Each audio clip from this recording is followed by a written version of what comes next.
Olá pessoal, começando mais uma disciplina, mais um curso. Agora nós vamos falar sobre, na verdade, vamos dar um panorama, quer dizer, uma visão superficial, uma visão rápida, uma ideia geral daquilo que é o Antigo Testamento. Amém?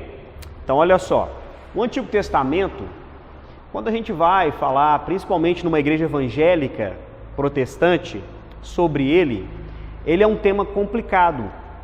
Até porque, em algumas visões do cristianismo, hoje em dia acontecem duas coisas. Algumas igrejas trazem o Antigo Testamento para o nosso tempo e procuram viver ele da mesma forma como era vivido no passado. O nome disso a gente chama de judaização das igrejas. Você traz o judaísmo para dentro da igreja evangélica e faz a igreja evangélica ficar um pouco mais judaica. Então nós vemos hoje, por exemplo, pessoas dentro da igreja usando aquele mantozinho azul, que esqueci o nome, mas usa kippá, que é o chapéuzinho, vão trazendo isso para dentro da igreja evangélica. Porém, o cristianismo, ele não tem nada a não ser a herança histórica do Antigo Testamento. E algumas pessoas que aprendem isso também interpretam ao pé da letra. E elas chegam a afirmar que, já que o cristianismo se baseia no Novo Testamento, não há necessidade nenhuma de fazer qualquer menção ou consideração ao Antigo Testamento, que também é um erro. Tá? É errado você trazer o judaísmo para dentro da igreja moderna cristã, de alguma forma? Sim. Mas é errado também você não considerar os ensinamentos que estão contidos no Antigo Testamento. Por quê? Porque o Antigo Testamento é a primeira revelação de Deus. Deus, ele não muda. Se Deus não muda, essa revelação, eu não estou falando o conteúdo doutrinário da lei judaica, mas eu estou falando a respeito da revelação da pessoa de Deus. Quando você fala que o Antigo Testamento ele revela a pessoa de Deus, essa revelação ela é contínua, ela se dá até o tempo do Novo Testamento, ela se dá até hoje, na minha e na sua vida, de forma particular. Mas ela continua sendo válida. Deus continua sendo o Criador, Ele continua sendo o Criador de todas as coisas. Foi Ele que criou no passado, é Ele que estabelece no presente e o futuro a Ele pertence. Então, Deus, no sentido que é apresentado aqui no Antigo Testamento, Ele continua sendo o mesmo, Ele é imutável. E porque Ele é imutável, o conteúdo da sua revelação aqui no Antigo Testamento ainda é válido para mim e para você. Além disso, o Antigo Testamento é a primeira revelação de Deus enquanto um texto que explica a criação e os motivos da criação. Isso revela o quê? A natureza do homem. O texto bíblico revela, além de revelar a pessoa de Deus, revela a mim e você. Se o texto bíblico, que é esse inicial, revela a mim e a sua natureza, ele é importante para que eu e você nos entendamos hoje. Você tem que entender a si mesmo, você tem que saber o que passa dentro de você, para você saber controlar a si mesmo e tomar rumo da sua vida. Então, nem o homem, nem Deus, nem a natureza de Deus, nem a natureza do homem foi alterada. Está aí a importância ainda do Antigo Testamento. Amém? Olha só. A importância do Antigo Testamento, ela se dá também no âmbito religioso e histórico. Histórico porque é um registro histórico, como qualquer outro, mas foi guardado por muito tempo por um povo específico. Provavelmente Moisés, quando estava ali escrevendo, porque os 5 primeiros livros da Bíblia, Pentateuco, foi escrito por Moisés. Provavelmente Moisés, além de ter tido uma revelações de Deus, para poder escrevê-lo, ele tinha uma cultura oral e talvez alguns outros recursos históricos que fizeram com que ele tivesse capacidade de escrever os primeiros 5 livros da Bíblia. Além disso, outros registros históricos com relação ao judaísmo estão contidos no Antigo Testamento. A importância religiosa desse compêndio de livros, né? dessa mini biblioteca de livros que é o Antigo Testamento, ela se dá por causa da sua importância, expressiva importância no sentido religioso, porque judeus, cristãos e muçulmanos se baseiam no Antigo Testamento para balizar, para ordenar a sua própria crença, a sua própria fé. Então, são praticamente as 3 maiores religiões do mundo, principalmente no mundo ocidental, aqui falando do cristianismo especificamente. O livro do Antigo Testamento, os livros são importantíssimos. Eles têm, a pessoa que fala que não tem importância ou que se não deve pregar a respeito do Antigo Testamento, é de baixa cultura, é de muita baixa cultura você fazer, por mais que essa pessoa tenha uma formação acadêmica altíssima, é de muita baixa cultura desconsiderar o conteúdo do Antigo Testamento. É importante sim, é importante, nós devemos estudá-lo, amém? Olha só, então ele é negligenciado, por causa do que eu já falei, né? Ele é negligenciado no cristianismo, há pastores que nem leem, há pastores que nem pregam mensagem nenhuma com base no Antigo Testamento, mas o Antigo Testamento é importantíssimo, tá? Agora, além do mais, o Antigo Testamento, ele é importante porque ele explica o Novo Testamento. E o Novo Testamento se constrói a partir do Antigo Testamento. O Antigo Testamento explica o Novo Testamento. Por quê? Porque ele antevê a sua chegada, ele profetiza a respeito dele. E o Novo Testamento, ele se constrói com base no Antigo Testamento. O Novo Testamento, mostrando, a gente está tentando evidenciar aqui o quê? A importância do Antigo Testamento. O Novo Testamento, olha só, o pastor que fala que não deve pregar o Antigo Testamento, certo? Fala que não pode. Mas o Novo Testamento faz 600 referências ao Antigo Testamento. 600 vezes o Novo Testamento prega sobre o Antigo Testamento. Nós devemos também pregar sobre o Antigo Testamento. Nós temos que saber ler o Antigo Testamento e saber ponderar sobre a sua aplicação em nossos dias, né? Porque senão estava todo mundo aí andando com a barba grandona, com os cabelinhos trançados aqui, igual o judeu ortodoxo. Quer viver o Antigo Testamento completamente? É assim. Mas você tem que extrair do Antigo Testamento aquilo que é a revelação da pessoa de Deus, aquilo que é a revelação de princípios e valores de Deus para a nossa vida, e aplicá-los nos dias de hoje à luz do Novo Testamento, à luz da nova aliança com Cristo. É isso que nós temos que fazer, amém? Então olha só, Paulo, em suas cartas, ele chega a afirmar que o Antigo Testamento é parte dos oráculos de Deus, quer dizer, é parte da revelação de Deus, dos mistérios de Deus. O próprio Cristo se valeu do Antigo Testamento, afirmando que o Antigo Testamento falava a seu respeito. Então, por todas essas coisas, o Antigo Testamento é importante. Amém? Então vamos prosseguir. Olha só, o Antigo Testamento, irmãos, na verdade a história do Antigo Testamento, ela se dá em 17 livros. De Gênesis a Esther, tá? A história do Antigo Testamento.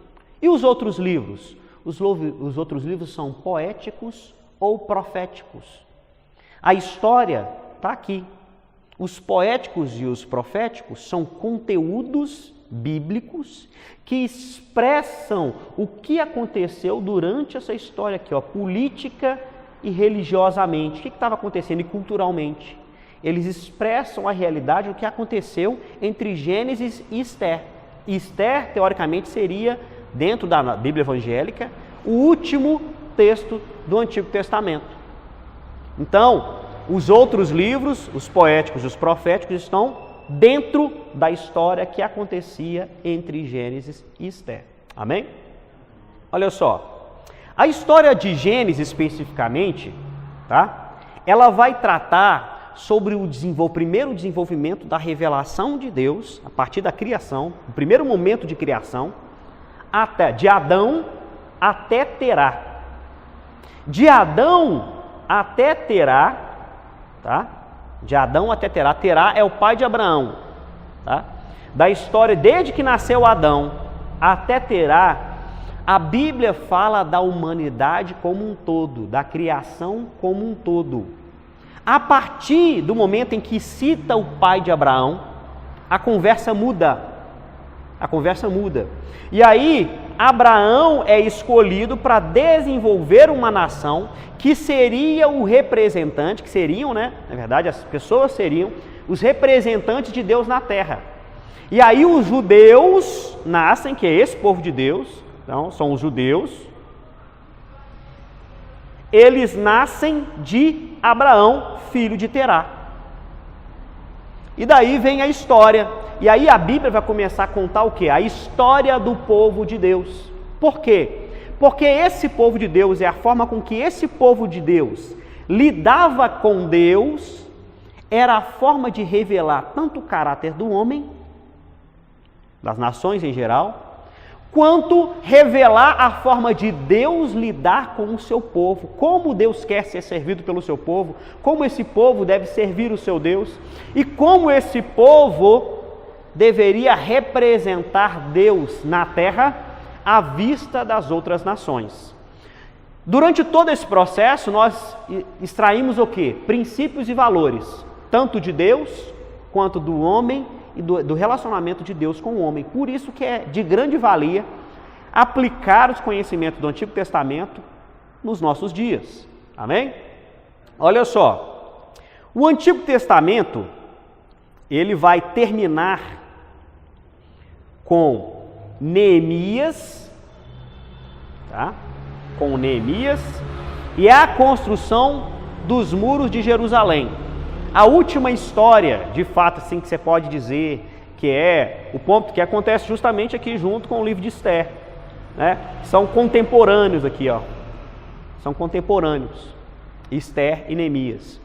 A última história ali que vai falar a respeito disso vai ser justamente a história de Neemias e a reconstrução do templo. Nós vamos ver isso mais à frente, como é que é a divisão desse templo, tá bom? Então vocês já perceberam que essa disciplina vai ser uma divisão, a primeira parte de Gênesis, mas nós vamos decorrer, né? Nós vamos passar por todos os livros do Antigo Testamento de forma superficial, para que você possa ter uma ideia geral de como o Antigo Testamento trabalha e qual é a importância do Antigo Testamento e como ele pode ser aplicado para o nosso desenvolvimento de fé.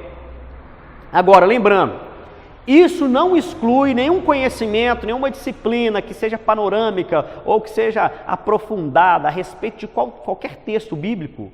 Isso não exclui para mim e para você a responsabilidade de lermos o texto bíblico. Você tem que ler a Bíblia. E você que é estudante de teologia, você tem que ter lido, você vai formar num seminário teológico, né? Você não está fazendo uma disciplina isolada, mas você está fazendo o curso todo, completo. Você tem que ter lido pelo menos uma vez a Bíblia toda. Então aqui, na aula presencial, a gente já está aconselhado, dado esse direcionamento, para que os alunos, durante o primeiro ano de curso, né, leiam pelo menos uma vez a Bíblia toda. Até porque, irmãos, como é que você pode ser um obreiro e querer orientar as pessoas a respeito da sua fé, sendo que você nunca leu o livro de fé que você tem uma única vez completamente? Então nós precisamos fazer isso, amém? Então olha só, vamos continuar.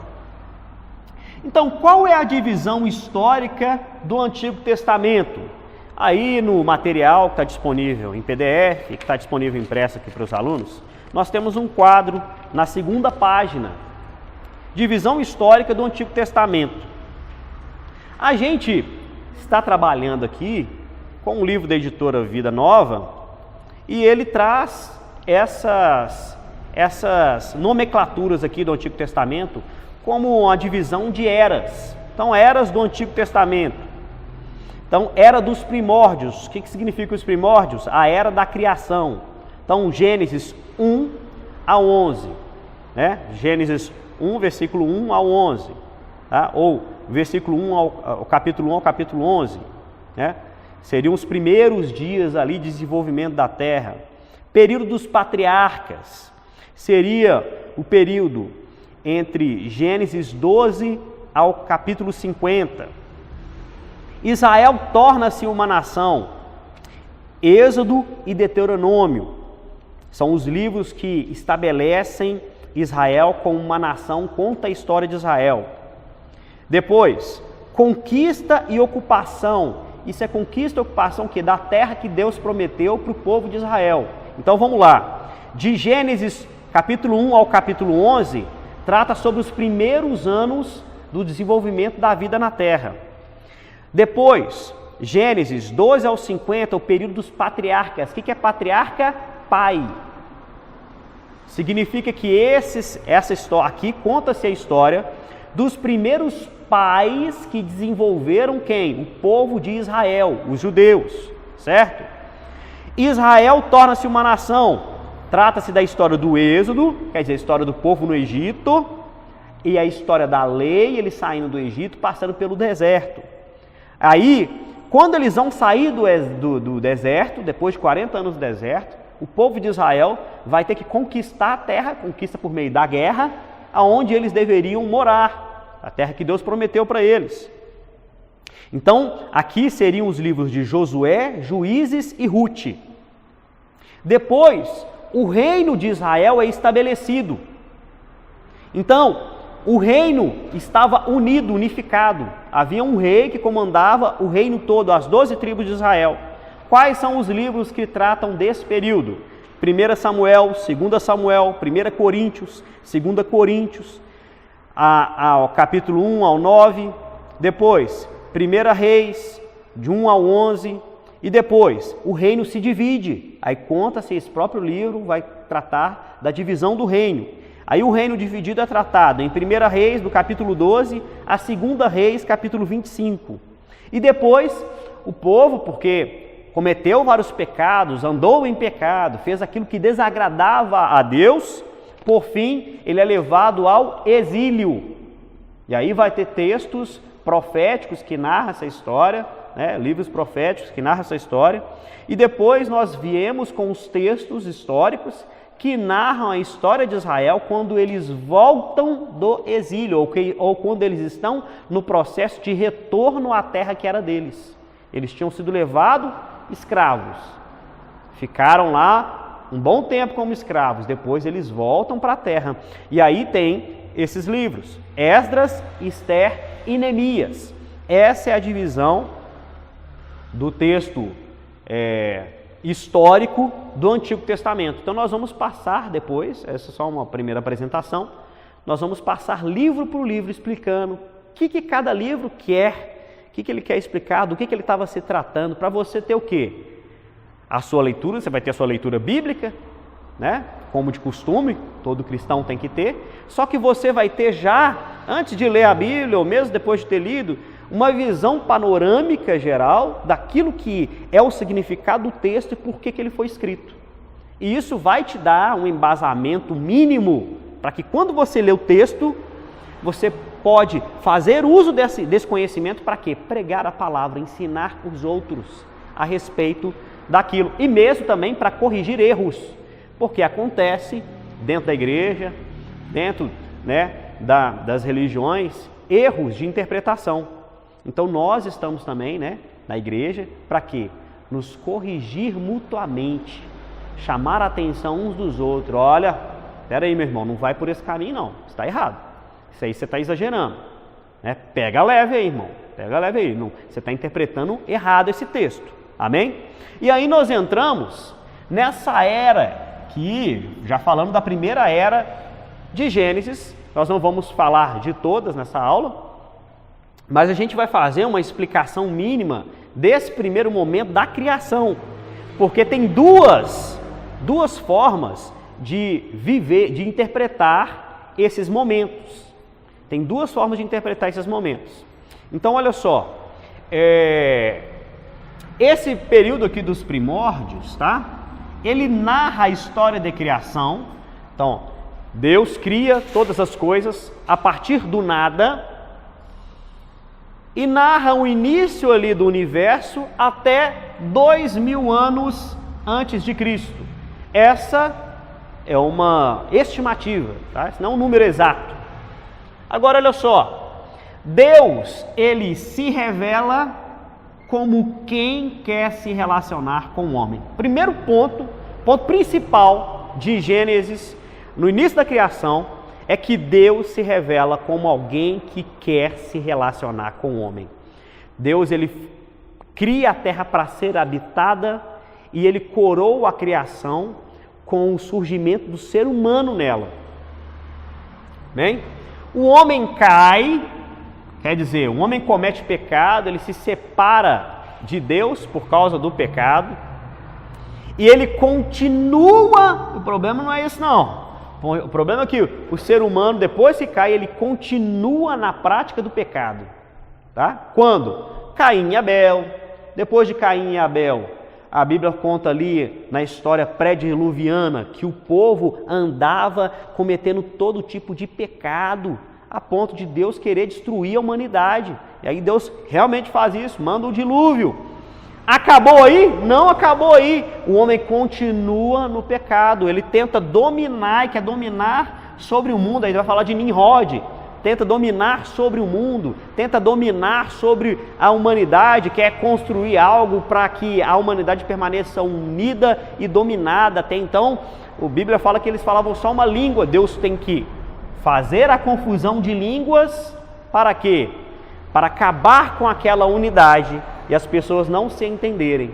E aí cada um toma o seu rumo e eles se espalham pela terra. Então, o homem constantemente, até aqui ó, o homem constantemente, ele se distanciava da vontade de Deus, que era ter um relacionamento com ele. Então Deus criou o homem para se relacionar com ele, mas o homem fugia disso, porque a sua natureza egoísta queria o controle totalmente para si. Não tinha humildade de reconhecer a vontade de Deus. Tá? Então nós temos também, no material de vocês, um resumo da criação, que é um quadro também que traz o resumo da criação. Vamos colocar esse quadro aí na tela, mas a gente pode ver aqui, ó, o período inicial da criação pode ser resumido da seguinte maneira. O relato da criação vai de Gênesis 1:1 a 2:25. O universo e o que nele está contido é descrito em Gênesis 1:1 a 2:4a. O homem e sua primeira habitação, que é o Jardim do Éden, em Gênesis 2:4b a Gênesis 2, versículo 25. A queda e suas consequências, que narra a queda do homem, em Gênesis 3:1 a 6:10. A desobediência e a expulsão do Éden, que está em Gênesis 3:1 a 3:24. A história de Caim e Abel está em Gênesis 4, versículo 1 a 4:24. Os descendentes de Adão está em Gênesis 4:25 a 6, versículo 10. O dilúvio está em Gênesis 6:11 a 8:19. E aí tem um recomeço da humanidade a partir da família de Noé, que está em Gênesis 8:20 a 11:32. Depois, a aliança com Noé, em Gênesis 8:20 a 9:19. A história de Noé e seus filhos, em Gênesis 8:20 a 9:19. A Torre de Babel, Gênesis 11:1 ao 9. E Sem e seus descendentes, Gênesis 11, versículo 10 ao 32. Essa é a divisão mais simples, né? A divisão, melhor, nem mais simples, né? Porque não existe isso, é mais simples, mas mais comum que nós fazemos desse processo do primeiro momento ali de criação e desenvolvimento da raça humana e seu relacionamento com Deus. Amém? Agora, o texto trata Deus como Criador. Deus, ele tem um plano para o homem. Qual seria esse plano para o homem? Vou apagar aqui em cima, só para a gente fazer uns comentários aqui, a gente deixar.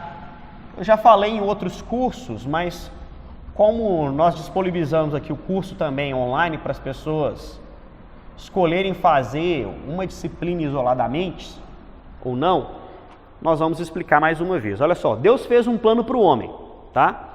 Então Deus cria o universo, vamos colocar aqui esse pedaço todo aqui é o universo, tá? Isso aqui é o universo, vou trocar a caneta para ficar melhor. Deus cria o universo. O Sol, a Lua, vou colocar a Terra aqui mais maior, vou colocar ela maior porque nós estamos mais próximos da Terra, né? Então olha só, Deus cria o universo, o Sol, a Lua e coloca na Terra o homem. Deus demonstra claramente que Ele, Deus que é maior aqui, ó, grandão, Ele quer se relacionar com o homem. Então Deus cria o homem, primeiro, ó, habitar a terra. Ele cria para habitar a terra. Segundo, Deus cria o homem, Deus dá ordem para ele dominar sobre a terra, dominar sobre os animais.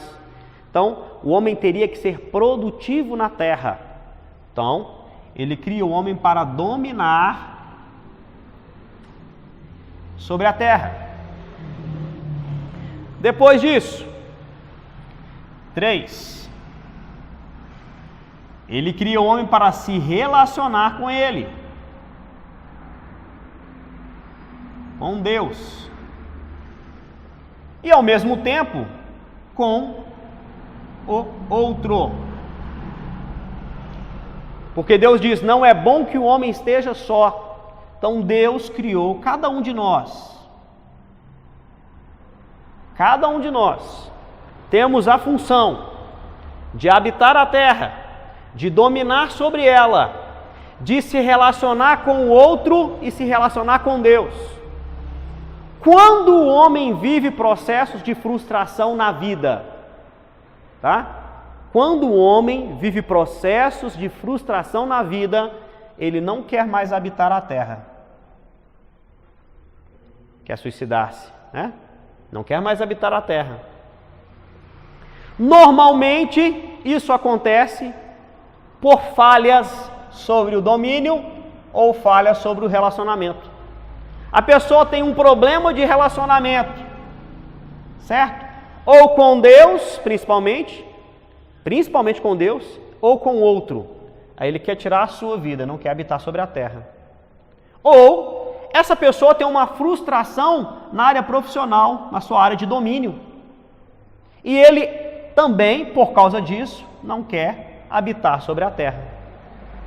Todos os problemas da vida humana advêm dessas 3 circunstâncias: do relacionamento com Deus e com os homens, do seu domínio sobre a terra e da sua responsabilidade de ser alguém produtivo sobre ela enquanto ele habita.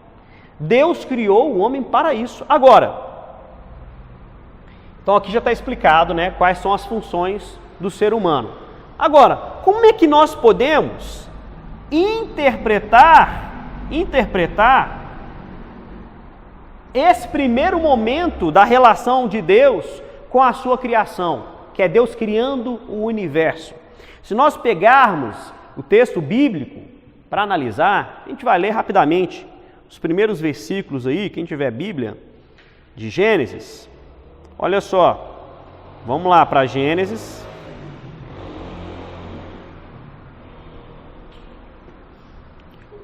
Gênesis 1:1. No princípio criou Deus os céus e a terra. E a terra era sem forma e vazia, e havia trevas sobre a face do abismo. E o Espírito de Deus se movia sobre a face das águas. E disse Deus, haja luz, e houve luz. E nós paramos por aqui e continua com a Bíblia aberta. Olha só, há 2 formas de interpretar esse primeiro momento, desse processo de criação desenvolvida por Deus e descrito na Bíblia aqui em Gênesis no capítulo 1. Uma delas é chamada de intervalo ativo e a outra é o processo cronológico, tá? Primeiro eu vou falar do mais fácil de compreender, que é o processo cronológico. O processo cronológico entende esses primeiros versículos, incluindo aqui, e disse Deus, haja luz, que é o versículo 3 em seguir, tá? Haja luz e houve luz, e viu Deus que a luz era boa, e aí continua-se o texto, correto? É o processo de criação cronológico. Pessoas, teólogos que interpretam a criação dessa forma, eles normalmente não compreendem aqui quando fala no primeiro dia Deus criou isso. Eles não entendem esse processo histórico de dia como de fato um dia de 24 horas. Eles acreditam que isso foi um processo cronológico em que Deus disse que cada coisa deveria existir a partir de uma cronologia, de uma ordem. Então não é necessariamente num tempo de 24 horas como nós conhecemos hoje, mas num tempo espiritual de Deus, na realidade dele mesmo, em que ele propôs a criação das coisas que hoje existem a partir de uma ordem. Agora, o que contribui com essa forma de interpretação, tá? É a geologia, porque a geologia ela vai dizer que a criação do mundo, a criação do universo, se deu a partir da mesma cronologia que está descrita na Bíblia. Então, essa visão é a interpretação cronológica. Deus criou as coisas por uma ordem em que ele determinou que elas acontecessem e elas simplesmente foram acontecendo, tá? Então, por exemplo, a própria visão científica, que surgiu a partir de uma explosão, do Big Bang, e que foi desenvolvida, se ampara também biblicamente nesse sentido. Deus teria sido o primeiro motor, ele deu o pontapé inicial e as coisas começaram a acontecer numa ordem gradativa que obedecia à sua vontade. As coisas aconteciam naturalmente, era um processo natural, só que dirigido por Deus. Tá? Era uma ordem cronológica. Tá? Embora, essa semana eu li uma notícia que Darwin, antes de morrer, ele estava atordoado com um mistério que ele não conseguia desvendar e que colocava a sua própria teoria da evolução em xeque. E segundo essa matéria jornalística, o que faz com que a teoria da evolução ela não seja totalmente comprovada é o fato de termos uma variedade enorme de flores que geram fruto de uma vez. Por exemplo, para que houvesse esse tipo de evolução, essa variedade de flores ou de árvores frutíferas, que dá primeiro uma flor e depois a fruta com um caroço dentro, teria que ter demorado muito mais anos para isso acontecer. E Darwin, até a sua morte, ele não conseguiu comprovar como isso aconteceu. E aí um outro cientista contemporâneo dele afirmava que esse processo ele aconteceu pela mão de Deus. Foi Deus que fez, porque não tem explicação para isso. E até hoje a ciência também não consegue explicar. Fala bastante de evolução, cita-se bastante a respeito da evolução, mas ninguém consegue explicar de fato como a evolução se deu de tal forma que tantas flores se desenvolveram, porque o processo é totalmente diferente do resto do processo de evolução das coisas que existem na Terra. Amém? Olha só, irmãos. Então esse é o processo cronológico. Mas nós temos também o intervalo ativo. O que é o intervalo ativo? Continua com sua Bíblia aberta, vamos lá. No princípio criou Deus os céus e a terra era sem forma e vazia, e havia trevas sobre a face do abismo, e o Espírito de Deus se movia sobre as faces das águas. Ponto. Aí versículo 3. E disse Deus, haja luz. Esse intervalo ativo, na verdade, seria uma descrição do intervalo que estava acontecendo entre esses dois primeiros versículos, e o terceiro. No princípio, quer dizer, lá atrás, Deus criou tudo que existe. E depois Ele formou a terra estava em caos, quer dizer, isso pressupõe que a terra antes existia, numa criação pré-adâmica, quer dizer, antes de Adão, a terra já existia antes de Adão, tá? E aconteceu algo que fez com que ela perdesse a sua forma e a vida que nela existia. Então a terra ficou em caos e o Espírito Santo parava sobre a face das águas, sobre o que ali existia. E aí Deus decide novamente reiniciar a criação a partir de Adão. E aí vem-se tratando da criação novamente como cronologicamente descrita, tá? Mas a base bíblica, há outros textos que na apostila de vocês tem aí, por exemplo, nós vamos pegar aqui alguns textos, olha só, que ele vai utilizar para tratar sobre esse assunto. Por exemplo, ó, Isaías 45, versículo 18, vai falar: porque assim diz o Senhor que tem criado os céus, o Deus que formou a terra e a fez. Ele a confirmou, não a criou vazia, mas a formou para que fosse habitada. Eu sou o Senhor e não há outro. Quer dizer, Deus, se a terra já existia naquele primeiro, e ele não criou ela para estar vazia, tinha que haver algo. Então houve, teoricamente, se você interpretar dessa forma, uma criação anterior ao desenvolvimento da história de Adão. Tá? Depois disso, nós tem outros versículos aqui que são interessantes, tá? Em Ezequiel, versículo 28, capítulo 28, vai falar a respeito do rei de Tiro, e o rei de Tiro aqui, ele vai representar a própria pessoa de Satanás, em que ele é lançado do céu na terra. A própria novela aí de Gênesis lá dessa TV Record que está passando agora, ela retrata isso aqui. Satanás, ele é enviado do céu para a terra e ele cai aqui como um raio mesmo, causa como se fosse um cometa, né? Causa a destruição da vida que havia aqui, e Deus recomeça essa criação e estabelecendo a terra novamente a partir de Adão. E aí tem texto que fala sobre isso, ó: filho do homem, diz ao príncipe de Tiro, assim diz o Senhor Deus, porquanto teu coração se elevou e disseste, eu sou Deus sobre a cadeira de Deus me assento no meio dos mares, e não passas de homem, e não és Deus, ainda que estimas teu coração como se for o coração de Deus. Eis que tu és mais sábio que Daniel, e não há segredo algum que te possa esconder de ti.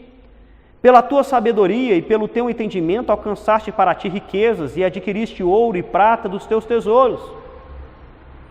Pela extensão da tua sabedoria e do teu comércio aumentaste as tuas riquezas, elevaste o teu coração por causa das tuas riquezas. Ou melhor, em alguns textos vai falar por causa da sua beleza, tá? Portanto, assim diz o Senhor, porquanto estimas em teu coração como se fosse o coração de Deus. E aí, no versículo 12, filho do homem, levanta uma lamentação contra o rei de Tiro e diz-lhe, assim diz Deus, tu eras, olha só como é que faz a referência, realmente você traz um entendimento que poderia estar falando de Satanás, olha só. Tu eras o selo da medida, cheio de sabedoria e perfeito em formosura.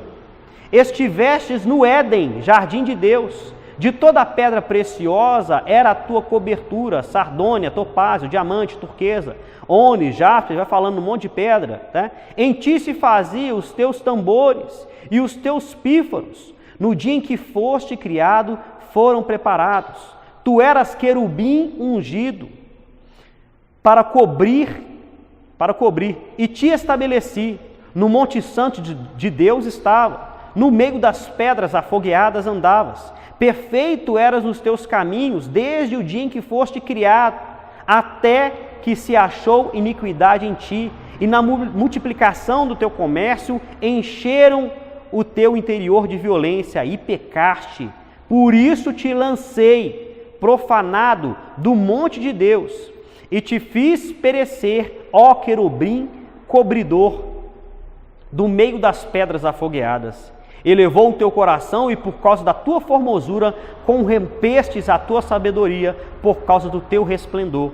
Por terra te lancei, diante dos reis te pus, para que olhem para ti. Pela multidão das tuas iniquidades, pela injustiça do teu comércio, profanaste os teus santuários. Eu, pois, fiz sair do meio de ti um fogo que te consumiu e te tornei em cinza sobre a terra, aos olhos de todos os que te veem. Então dá a impressão de que esse texto narra a história de Satanás quando ele foi lançado sobre a terra, e isso trouxe a destruição. Além disso, só para a gente terminar, Jeremias 4, vamos lá, Jeremias 4, 23, olha só. Observei a terra, e eis que era sem forma e vazia, também os céus, e não tinha a sua luz. Observei os montes, e eis que estavam tremendo, e todos os outeiros estremeciam. Observei, e eis que não havia homem algum, e todas as aves do céu tinham fugido. Vi também que a terra fértil era um deserto, e todas as suas cidades estavam derrubadas diante do Senhor, diante do furor da sua ira. Então, quem acredita nessa teoria que é chamada de intervalo ativo, eles acreditam que quando Deus descreve a criação em 1 dia, 2 dias, 3 dias, foram exatamente 1 dia, 2 dias e 3 dias de 24 horas. Amém? Então essa aula, ela foi para que você tenha uma compreensão, primeiro, da importância do estudo do Antigo Testamento, como algo que revela quem Deus é, revela o porquê da criação, o sentido da criação do homem, o caráter do homem, o caráter de Deus, os princípios do homem, os princípios, na verdade, de Deus, e a corrupção do homem em tentar se relacionar com esse Deus. Uma compreensão da história da criação, das duas teorias que interpretam a criação, que é o intervalo ativo e a questão da cronologia, da criação enquanto cronologia. Amém? Na próxima aula, nós vamos continuar o desenvolvimento da história da criação, mas nós vamos começar falando a partir do pecado de Adão. Amém? Então, que Deus possa abençoar a sua vida, que Ele possa te ensinar a valorizar o Antigo Testamento e absorver dele ensinamentos que engrandeçam a sua vida e a vida das pessoas que se relacionam com você. Amém? Forte abraço e até a próxima aula.